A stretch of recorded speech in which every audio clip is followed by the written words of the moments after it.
What's going on, everybody? Welcome back to another video. In this video we're going to be doing the top 5 things I love about the 2020 Honda Rubicon 520 with power steering. It is a foot shift. I made a video about 3 months back about the 5 things I hate about it, and a lot of people got their panties in a wad and thought I hated the machine.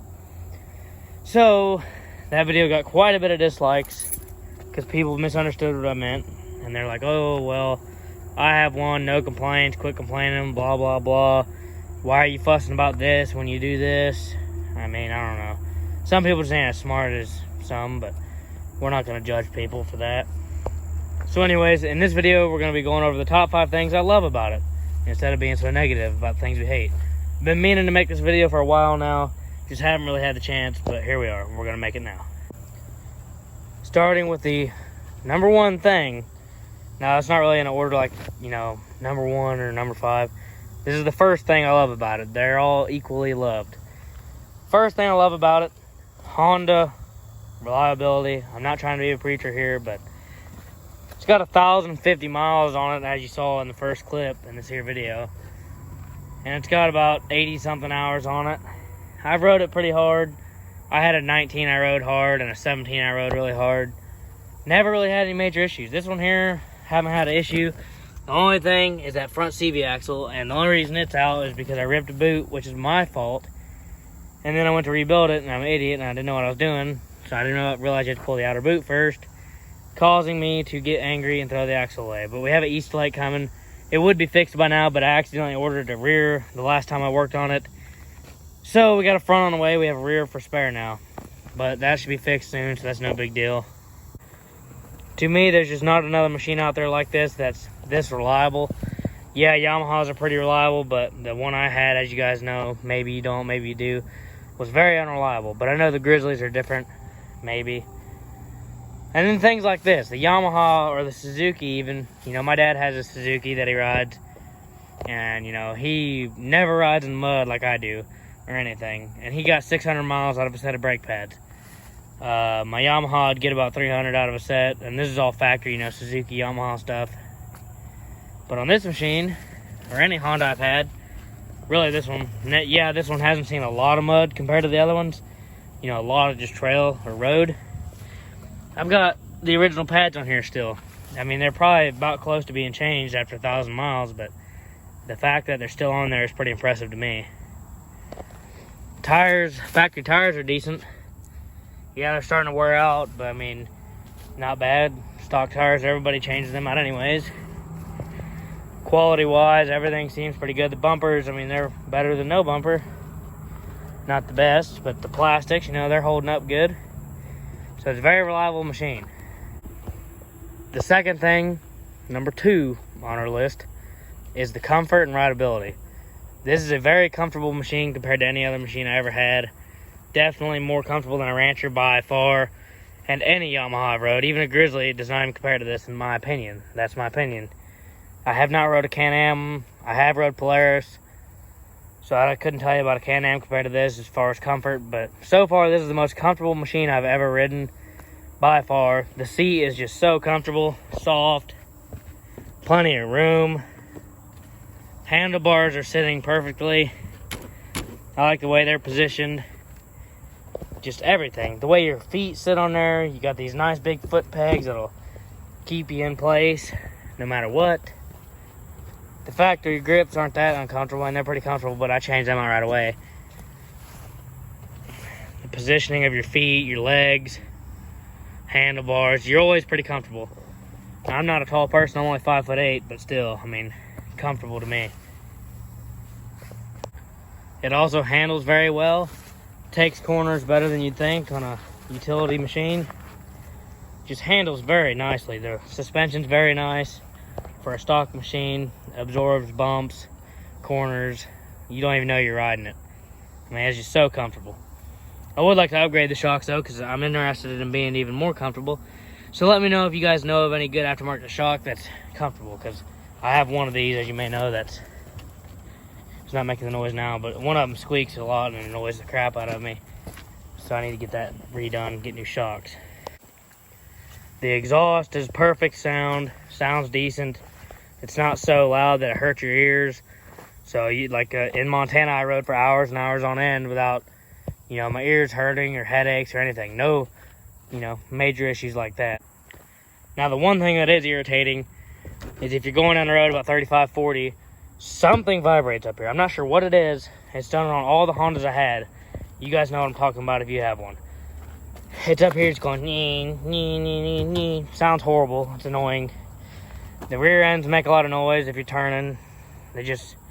I will say, Hondas do make a lot of clunky noise. It's kind of weird. But you just ignore it. They still run.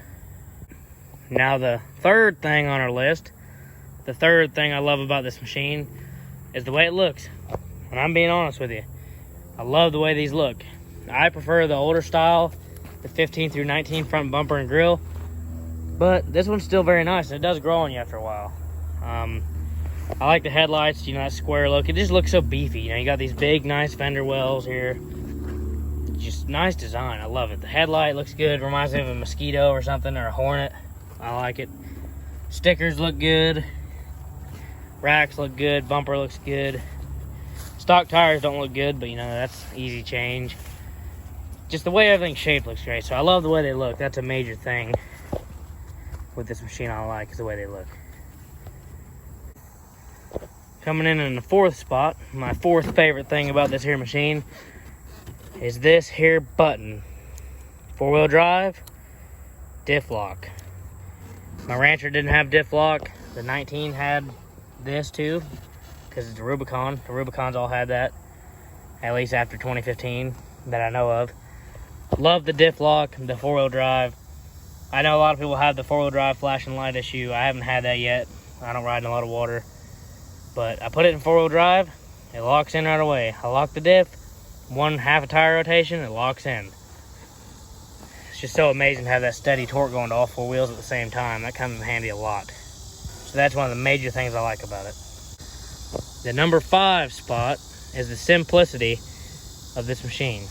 Easy to understand, easy to use, easy to read. I love the location of the gas filler right there. So much better than right here where you spill it, or back here behind the seat, back here like on a Can-Am, or I think that's the way they are. Something stupid like that.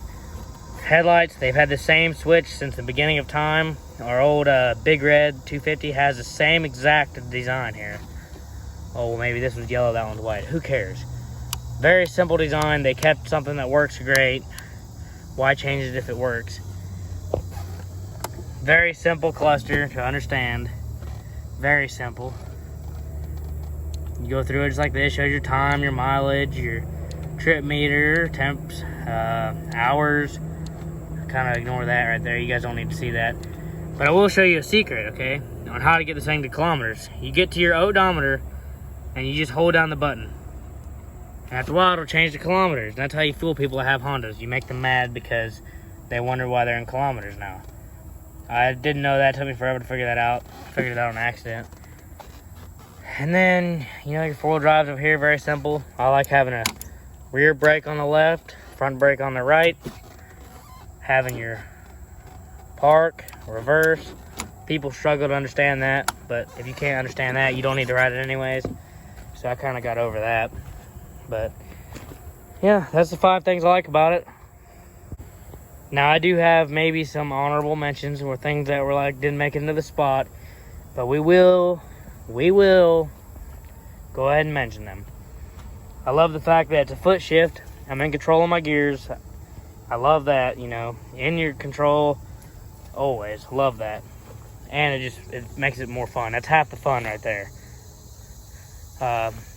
We'll see what else we like about it. Let me think about it.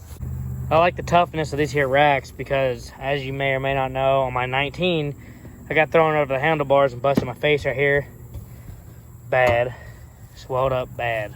Didn't break anything. Went and had a CAT scan. One major thing that should have made it into the top 5 over some other things.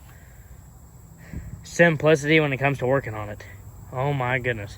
Have you ever tried to work on a Suzuki? I mean, I had one, at least the one I had. It was a King Quad 500. That thing was a pain in the butt to work on. Everything was a pain in the butt. Nothing made sense. The Yamahas aren't too bad. Yamahas are still pretty decent to work on. I like working on them.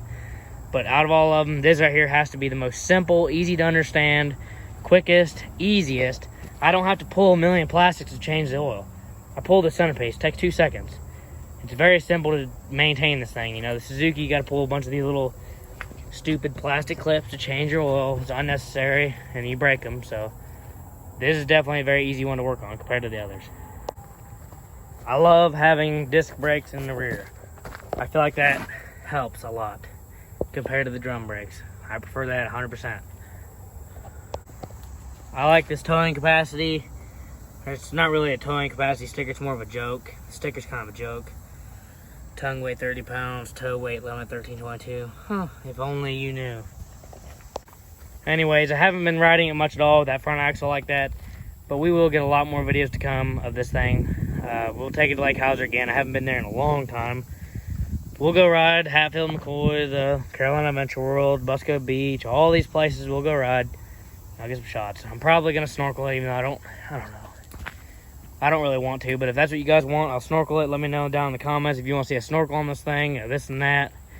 Hopefully this video right here is a little bit more positive and gets more positive feedback than my top 5 things I hate. This is top 5 things I love. Thanks for watching. We're so close to 1,000 subscribers. If you would, please subscribe to the channel and like this video.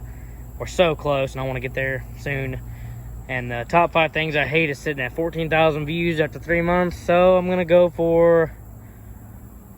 I don't think this one will do as good just because I don't. But we'll see. Let's aim for 15,000 views in 3 months. We'll just see what happens. Let's try and get 100 likes this time instead of so many dislikes. Thanks for watching. Please subscribe to the channel. Stay tuned for more awesome videos. Till next time.